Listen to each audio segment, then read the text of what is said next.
on the 2-year anniversary of the Biden administration, if you can even believe it, seems like a day. Pete Buttigieg has been there almost the whole time. He was sworn in early February of 2021. And when he was, he had high hopes. Though he had no previous experience with transportation, or for that matter with secretarial work, Buttigieg held up his right hand and swore an oath to Kamala Harris to be the best darn Secretary of Transportation he could be. And he seemed to mean it, but not for long. Sadly, history soon intervened. Just weeks into the job, Buttigieg discovered that some of the roads he was supposed to be overseeing, the roads he was now secretary of, were in fact racist. And not just low-grade, got drunk and wrote an insensitive Facebook post 10 years ago racist. Not that kind of racism, no. These were hardcore David Duke-level, nasty old segregationist roads. These were roads that refused to respond to reason and clearly had no intention of changing and joining the 21st century. Some of these roads literally had white stripes painted on them. White stripes. Jim Crow stuff. Buttigieg seemed shocked by the whole thing. They don't have roads like that back in South Bend, Indiana. So for Pete Buttigieg, it was a pivot point. It was one of those moments of profound disillusionment, so common to high-minded young newcomers to Washington, where everything changes in an instant. All your preconceptions washed away. Here he'd sworn an oath to take care of the roads, but learned the hard way that some roads are beyond repair. They are too racist to fix. So Pete Buttigieg embarked on another path. He became one of America's foremost religious leaders. As an Episcopalian, it was not an easy transition. Traditionally, members of the clergy believe in God. But Buttigieg had a characteristically clever solution, an approach he had learned during his years as a McKinsey consultant. In place of the concept of an omnipotent, loving God who brings justice to the world, Buttigieg simply substituted the word climate. Thanks be to climate. Our climate, who art in heaven, that kind of thing. And it sounded pretty good. Here's one of his sermons. You talk very openly about being a person of faith. And I want to understand how you connect that to this issue of climate change and our custodianship of the earth and our moral responsibilities. Climate is a moral issue, and this is about stewardship. It is about justice. There's a moment here where we should invite those who are motivated by religious, moral considerations to know that those are some of the things that are at stake in what we're doing to this planet. So this was really a milestone in modern Christian theology. Climate, declared Father Buttigieg, is a moral issue, not a meteorological matter, not even a policy topic. It's a moral issue. Climate is a question that bears directly on the fate of your immortal soul. When you mistreat the climate, you risk damnation. Insomuch as you have done to the least of these, you have done it to the climate. Big change. You thought it was about the science. Actually, it's about morality. Okay, Reverend Pete, so you set the terms here. So how's your climate record?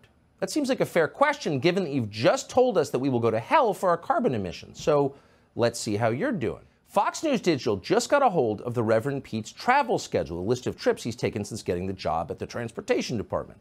And it turns out that Reverend Pete is the Jimmy Swaggart of climate clergy.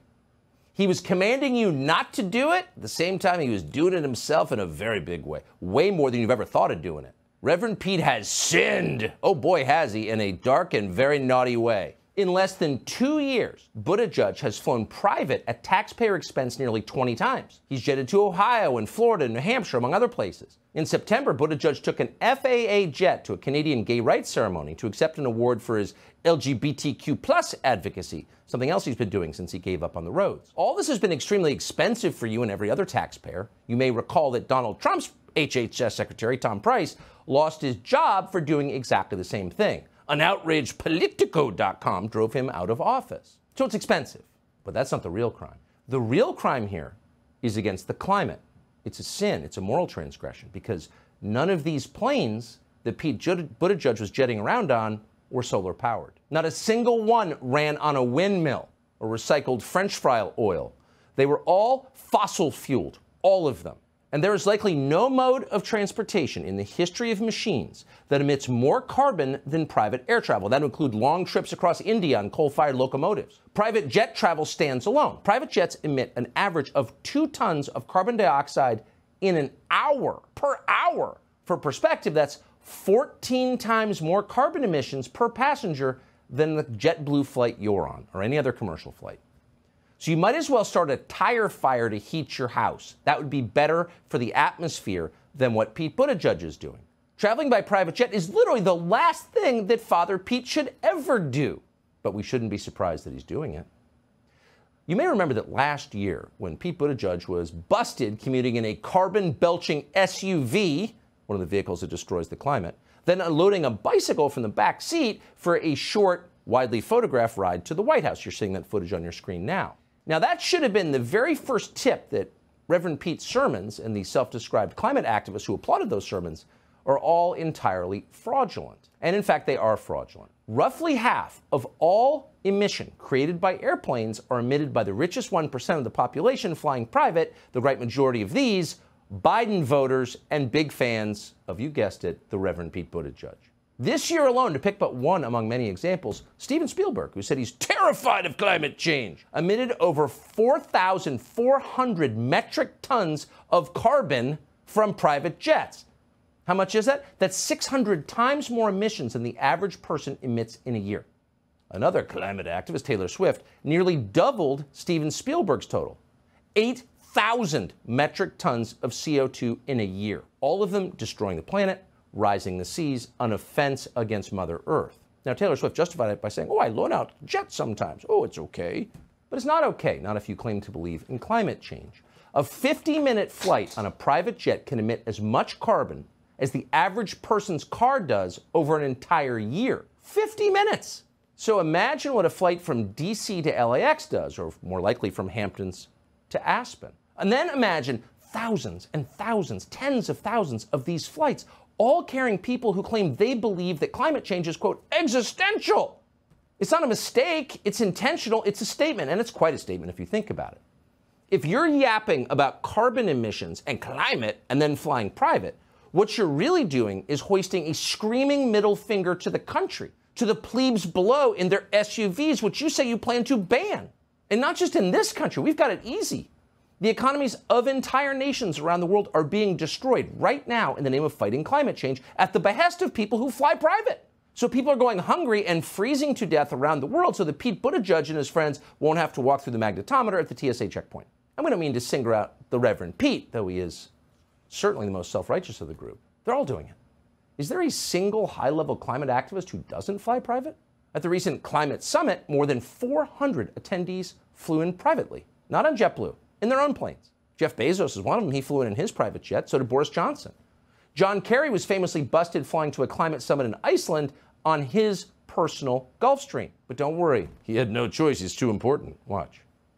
It's the only choice for somebody like me who is traveling the world to win this battle. I believe the time it takes me to get somewhere, I can't sail across the ocean. I have to fly to meet with people and get things done.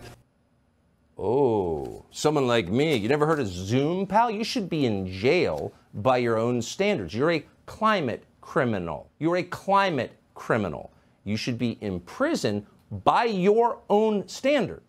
Not just him. Virtually every recognizable person in American politics and entertainment flies private. Nancy Pelosi flies private. Barack Obama flies private. Leonardo DiCaprio, famous, flies private. You know who flies private? A lot? Al Gore flies private. Michael Bloomberg, boy, does he fly private. In a 4-year period, the UN climate envoy, Mr. Bloomberg, took more than 1,700 private flights, burning more than 10,000 metric tons of CO2. You could never do that. If you filled your yard with diesel engines and never turned them off, you would not do that. Your car emits less than 5 metric tons of CO2 a year. So this is meaningful. This is an actual offense against Mother Earth and the climate.